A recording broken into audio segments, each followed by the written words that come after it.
জন্মের পরদিন থেকেই বাছুর দিচ্ছে প্রতিদিন ২০০ গ্রাম দুধ।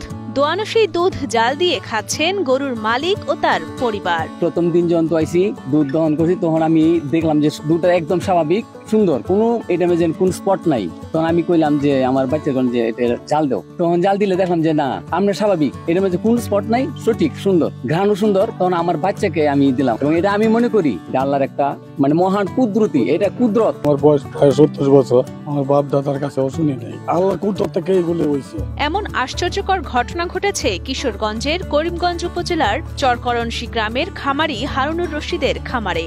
এ খবর এলাকায় ছড়িয়ে পড়া মাত্রই খামারির বাড়িতে বাছুরটিকে দেখতে ভিড় করেন এলাকার মানুষেরা। এইরকম আল্লাহর সৃষ্টির যে অলৌকিক ঘটনা, এটা আমি কোনোদিন দেখি নাই। এই আমরাই সর্বপ্রথম দেখলাম এবং বিভিন্ন জায়গা থেকে লোকজন আসতেছে, তারাও অনুভব করতেছে যে কি একটা আল্লাহর সৃষ্টির রহস্য। তখন আমি অতটা বিশ্বাস করি নাই, আমি এটা কি কয় এটা তো অসম্ভবের কথা। তখন এই দিন জাহাঙ্গীর ডাক্তার আইসে, আইলে পরে ডাক্তারে আইনে বাছুর দেয় যাচ্ছে, আমারও ডাক দিছে যে তুমি বাছুরটা ধরো, আমি দুধ দোয়াই ২০০ গ্রাম হইব যে ইয়াটা দুধটা একদম ফ্রেশ দুধটা। খামারি হারুনুর রশিদ জানান ২০২৩ সালে ৭৫,০০০ টাকায় একটি বকনা বাছুর কিনেছিলেন তিনি। সেটি লালন পালনের এক পর্যায়ে বড় করে তোলার পর ১৭ দিন আগে জন্ম দেয় একটি বাছুর। জন্মের একদিন পরই খামারি লক্ষ্য করেন বাছুরটি দুধ দিতে সক্ষম। সেই থেকে এখনো প্রতিদিন দুধ দোয়ানো হচ্ছে বাছুর থেকে। টান দিলাম দুধ স্বাভাবিকভাবে দুধ আসতেছে, তখন আমি একটা চিন্তিত হয়ে গেলাম গা।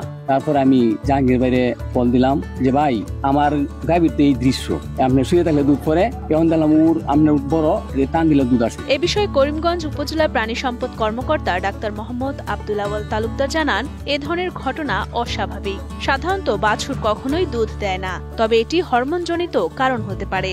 আমি আসলে আমার দীর্ঘদিনের চাকরি জীবনের অভিজ্ঞতা থেকেও বলছি, এরকম কখনো এত ছোট বাচ্চা, যেটা এই ১৭ দিন বয়সের বাচ্চার এরকম কখনো আমরা এটা এরকম পাই নাই।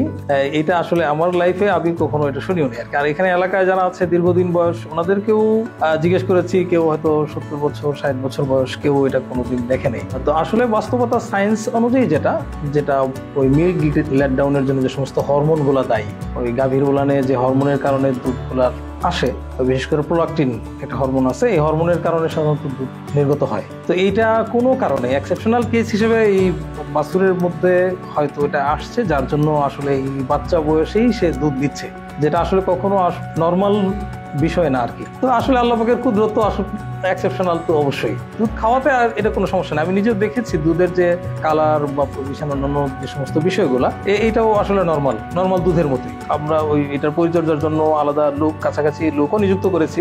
আমাদের অফিস থেকেও সার্বক্ষণিক যোগাযোগ করা হচ্ছে যেন এটার যে কোনো বিষয়ে কখন কতদিন পর্যন্ত দেয়, এটা আমরা একটা রেকর্ডে রাখার জন্য চিন্তা করেছি আর কি।